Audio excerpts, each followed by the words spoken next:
തെക്കൻ ജില്ലകളിലെ തെരഞ്ഞെടുപ്പാണ് ഇന്ന് ആരംഭിച്ചിരിക്കുന്നത്. 3 ജില്ലകളിലേക്ക്, അതായത് 3 ത്രിതല പഞ്ചായത്തിലേക്കും കോർപ്പറേഷനിലേക്കുമാണ് തെരഞ്ഞെടുപ്പ് നടക്കുന്നത്. 2 തെരഞ്ഞെടുപ്പ് മാറ്റിവെച്ചിട്ടുണ്ട്. സ്ഥാനാർത്ഥികൾ മരണപ്പെട്ടതിനെ തുടർന്നാണ് ആ 2 തെരഞ്ഞെടുപ്പ് മാറ്റിയിരിക്കുന്നത്. നിലമ്പൂരിലും അതുപോലെ തന്നെ ഇവിടെ തിരുവനന്തപുരത്ത് വിഴിഞ്ഞത്തുമാണ്, കോർപ്പറേഷൻ ഏരിയയായ വിഴിഞ്ഞത്തുമാണ് തെരഞ്ഞെടുപ്പ് മാറ്റിവെച്ചിരിക്കുന്നത്. എന്തായാലും രാഹുൽ എന്ന പേര് കഴിഞ്ഞ ഒരു മാസമായി പിന്നെ ഇങ്ങോട്ട് കേട്ടുകൊണ്ടേയിരിക്കുകയാണ്. രാഹുൽ ഈശ്വർ, രാഹുൽ മാങ്കൂട്ടത്തിൽ എന്ന് പറഞ്ഞ് അങ്ങനെ കേട്ടുകൊണ്ടേയിരിക്കുകയാണ്. ഇപ്പോഴും രാഹുൽ മാങ്കൂട്ടം വിഷയത്തിൽ 2 തട്ടിലാണ് നമ്മുടെ ജനങ്ങൾ. ഒരു സംഘം സോഷ്യൽ മീഡിയയിൽ രാഹുലിനെ പച്ചക്ക് തെറിവിളിക്കുന്നു, രാഹുലിനെ പറപ്പിക്കുന്നു. എന്നാൽ സാധാരണക്കാരിടയിലേക്ക് വിഷയവും ചർച്ച ചെയ്യാനായി എത്തിക്കഴിഞ്ഞാൽ അവർക്ക് പറയാനുള്ളത്, എന്തുകൊണ്ട് ഈ പിണറായി പോലീസ് പിടിക്കുന്നില്ല, രാഹുൽ ഈ മാങ്കൂട്ടത്തിനെ പിടിക്കുന്നില്ല എന്ന ചോദ്യം ഉണ്ടായിരുന്നു. ഒപ്പം എങ്ങനെയാണ് 2 പേർ തെറ്റ് ചെയ്തെടുത്ത് ഒരാൾ മാത്രം ശിക്ഷിക്കപ്പെടുന്നത് എന്ന ചോദ്യവും ഒക്കെ തന്നെ ഉണ്ടായിരുന്നു.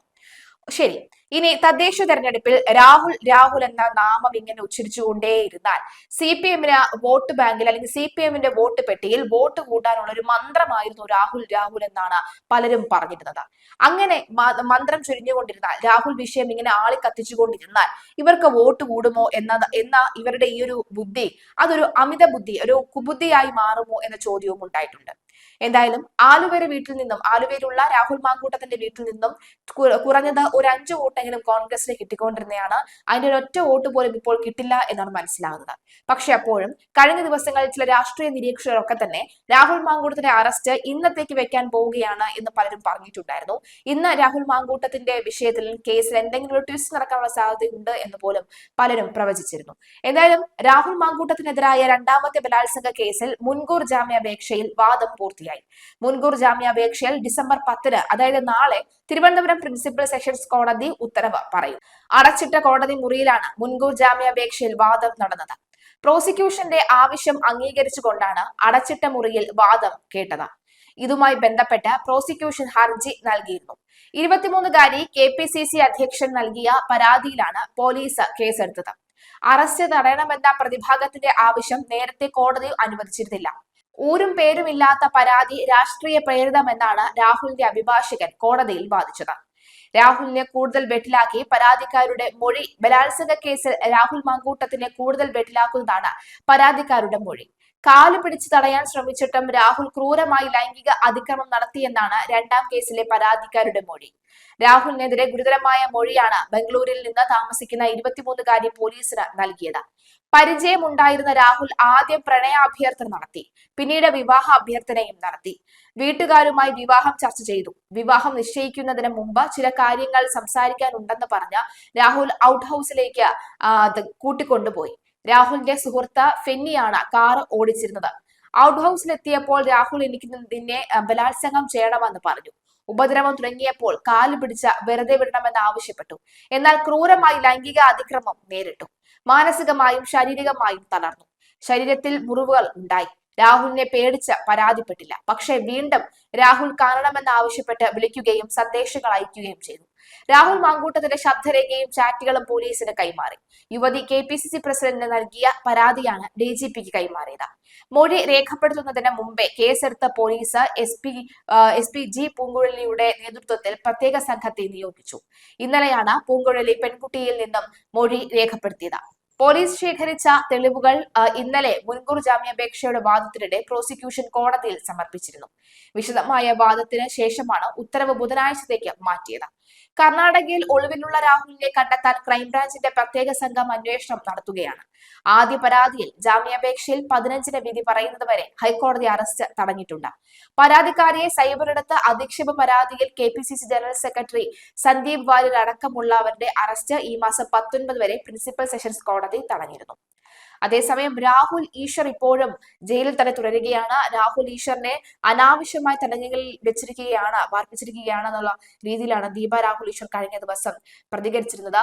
എന്തായാലും തദ്ദേശ തെരഞ്ഞെടുപ്പിൽ രാഹുൽ മാങ്കൂട്ടം വിഷയം ചർച്ചയാകുമോ എന്ന് ചോദിച്ചു കഴിഞ്ഞാൽ ചർച്ചയായിരുന്നു. പക്ഷേ CPM വിചാരിക്കുന്ന പോലെ അല്ലെങ്കിൽ LDF കരുതുന്നത് പോലെ അതൊരു LDFന് അനുകൂല തരംഗം സൃഷ്ടിക്കാൻ രാഹുൽ വിഷയത്തിന് കഴിഞ്ഞോ എന്ന് ചോദിച്ചാൽ 100-ൽ 40% നമുക്ക് അവരുടെ ഈ ആത്മവിശ്വാസം തല്ലിക്കടത്തിക്കൊണ്ട് 100-ൽ 80% പറയാം ആ ഒരു വിഷയം ഒന്നും തന്നെ സ്വാധീനിക്കില്ല എന്നാണ്. കാരണം ഇവിടെ ഒരു തരത്തിലും സാധാരണക്കാരായ ജനങ്ങൾക്ക്, പൊതുജനങ്ങൾക്ക് ഒരു തരത്തിലും ബുദ്ധിമുട്ട് ഉണ്ടായിട്ടില്ല. അവരുടെ നിത്യ ചിലവിനോ അല്ലെങ്കിൽ അവരുടെ പെൻഷൻ കാശിനോ അവരുടെ കറണ്ടിനോ അവരുടെ ഇലക്ട്രിസിറ്റിക്കോ അവരുടെ വെള്ളത്തിനോ അവരുടെ കരത്തിനോ അങ്ങനെ ഒരു തരത്തിലും ഈ പൊതുജനങ്ങളുടെ ജീവിതത്തിൽ ബുദ്ധിമുട്ടുണ്ടാക്കിയിട്ടില്ല രാഹുൽ ഈശ്വറിന്റെ അല്ലെങ്കിൽ രാഹുൽ മാങ്കൂട്ടത്തിന്റെ ഈ ഒരു ചർച്ചാ വിഷയങ്ങൾ. അതുകൊണ്ട് തന്നെ രാഹുൽ മാങ്കൂട്ടത്തിന്റെ ഈ ഒരു ടോപ്പിക്ക് അത് തെരഞ്ഞെടുപ്പിൽ ഒരു ചർച്ചാ വിഷയമായി അത് തെരഞ്ഞെടുപ്പ് വോട്ടായി മാറ്റാനുള്ള സാധ്യതയുണ്ടോ എന്ന് ചോദിച്ചാൽ ഇല്ല. എന്നാൽ അതുപോലെയല്ല സ്വർണ്ണക്കൊള്ള. ശബരിമല സ്വർണ്ണക്കൊള്ളയിൽ അയ്യന് സമർപ്പിച്ച എല്ലാം ഇവിടുത്തെ പൊതുജനങ്ങളുടെ അതായത് വിശ്വാസികളുടെ പണം കൊണ്ടുണ്ടാക്കിയ സ്വർണവും ഒക്കെയാണ്. അപ്പോൾ അത് അടിച്ചു മാറ്റിക്കൊണ്ട് വിൽക്കുമ്പോൾ അത് ഇവിടുത്തെ പൊതുജനങ്ങൾക്ക് കയറി കൊള്ളും എന്ന കാര്യത്തിൽ സംശയമില്ല. അതൊരു പക്ഷെ ചർച്ചയാ വിഷയമായി അത് വോട്ടായി മാറാനുള്ള സാധ്യത വളരെ കൂടുതലാണ്. രാഹുലിനെ തൊടാത്തവർ അല്ലെങ്കിൽ രാഹുൽ മാങ്കൂട്ടം കോഴിയായതുകൊണ്ട് നിങ്ങൾക്ക് വോട്ടില്ല എന്ന് ആരും പറയുന്നില്ല. അതേസമയം കൊള്ള നടത്തി മാർവാടിയെ കൊണ്ട് തങ്ങളുടെ അയ്യപ്പനെ വിറ്റ് നിങ്ങൾക്ക് വോട്ടില്ല എന്ന് പറയുന്നവരുടെ എണ്ണം വളരെ കൂടുതലാണ്. അതുകൊണ്ട് തന്നെ രാഹുൽ മാങ്കൂട്ടത്തിൽ വിഷയം ചർച്ചയാകുന്നതിനേക്കാൾ ശബരിമല സ്വർണ്ണക്കൊള്ള ഈ ഒരു തെരഞ്ഞെടുപ്പിൽ ചർച്ചയാകുന്നു എന്ന കാര്യത്തിൽ സംശയമില്ല. അതേസമയം ആവേശം അലതല്ലിയ തദ്ദേശ സ്വയംഭരണ തെരഞ്ഞെടുപ്പ് പ്രചാരണങ്ങൾക്കൊടുവിൽ സംസ്ഥാനത്ത് ഇന്ന് തദ്ദേശ തെരഞ്ഞെടുപ്പിലെ ആദ്യഘട്ട വോട്ടെടുപ്പ് ആരംഭിച്ചു. തിരുവനന്തപുരം മുതൽ എറണാകുളം വരെയാണ് 7 ജില്ലയിലാണ് ഇന്ന് പോളിംഗ് ബൂത്തിലേക്ക് നീങ്ങുന്നത്. തിരുവനന്തപുരം, കൊല്ലം, പത്തനംതിട്ട, ആലപ്പുഴ, കോട്ടയം, ഇടുക്കി, എറണാകുളം എന്നിവിടങ്ങളിൽ നിന്നുമാണ് ത്രിതല പഞ്ചായത്തുകളും നഗരസഭകളും ഉൾപ്പെടെ 595 തദ്ദേശ സ്ഥാപനങ്ങളിലെ 11,168 വാർഡുകളിലേക്ക് വോട്ടെടുപ്പ് നടക്കുന്നത്. 36,630 സ്ഥാനാർത്ഥികളാണ് ജനവിധി തേടുന്നത്. രാവിലെ 7 മണി മുതൽ തന്നെ വോട്ടെടുപ്പ് ആരംഭിച്ചിട്ടുണ്ട്. വൈകിട്ട് 6 മണി വരെയാണ് പോളിംഗ് നടക്കുക. 1.32 കോടിയിലധികം വോട്ടർമാർക്കായി 15,432 പോളിംഗ് സ്റ്റേഷനുകൾ ഒരുക്കിയിട്ടുണ്ട്. അതേസമയം സ്ഥാനാർത്ഥിയുടെ മരണത്തെ തുടർന്ന് തിരുവനന്തപുരം കോർപ്പറേഷനിലെ വിഴിഞ്ഞം വാർഡിലേക്കുള്ള വോട്ടെടുപ്പ് മാറ്റിവെച്ചു. സംസ്ഥാന തെരഞ്ഞെടുപ്പ് കമ്മീഷന്റെ കണക്കനുസരിച്ച് 480 പ്രശ്നബാധിത ബൂത്തുകളാണ് ഉള്ളത്. ഈ കേന്ദ്രങ്ങളിൽ പ്രത്യേക പോലീസ് സുരക്ഷയും ഈ വെബ് കാസ്റ്റിംഗും വീഡിയോഗ്രാഫിയും ഒക്കെ തന്നെ ഉണ്ടാകും. വോട്ടെടുപ്പിനായി 1.80 ലക്ഷം ഉദ്യോഗസ്ഥരെയും 70,000 പോലീസുകാരെയുമാണ് നിയോഗിച്ചിട്ടുള്ളത്. വടക്കൻ ജില്ലകളിൽ പ്രചാരണം അവസാനിച്ചു. വോട്ടെടുപ്പ് 11-ന് സംസ്ഥാനത്തെ വടക്കൻ മേഖലയിലെ 7 ജില്ലകളിലെ പരസ്യ പ്രചാരണം ഇന്നലെ വൈകിട്ട് കൊട്ടിക്കലാശത്തോടുകൂടി 6 മണിക്ക് അവസാനിച്ചിരുന്നു. വടക്കൻ ജില്ലകളിൽ വോട്ടെടുപ്പ് ഡിസംബർ 11-നാണ് നടക്കുക. എല്ലാ ഒരുക്കങ്ങളും പൂർത്തിയായതായി തെരഞ്ഞെടുപ്പ് കമ്മീഷൻ അറിയിച്ചു. ആദ്യഘട്ട വോട്ടെടുപ്പിൽ രാഹുൽ മാങ്കൂട്ടത്തിൽ വിവാദവും ശബരിമല സ്വർണ്ണക്കൊള്ളയും അടക്കമുള്ള പ്രധാന ചർച്ചാ വിഷയങ്ങളായി ശബരിമല സ്വർണ്ണക്കൊള്ള ചർച്ചാ വിഷയമാകുന്നതിനിടയിൽ ഉയർന്നുവന്ന രാഹുൽ മാങ്കൂട്ടത്തിൽ വിവാദം തിരിച്ചടിയാകില്ല എന്നാണ് UDF കരുതുന്നത്. തിരുവനന്തപുരം, കൊല്ലം, കൊച്ചി കോർപ്പറേഷനുകൾ ഉൾപ്പെടെ ഭരണ തുടർച്ച ലക്ഷ്യമിടുന്ന LDF-ഉം തികഞ്ഞ ആത്മവിശ്വാസത്തിലാണ്.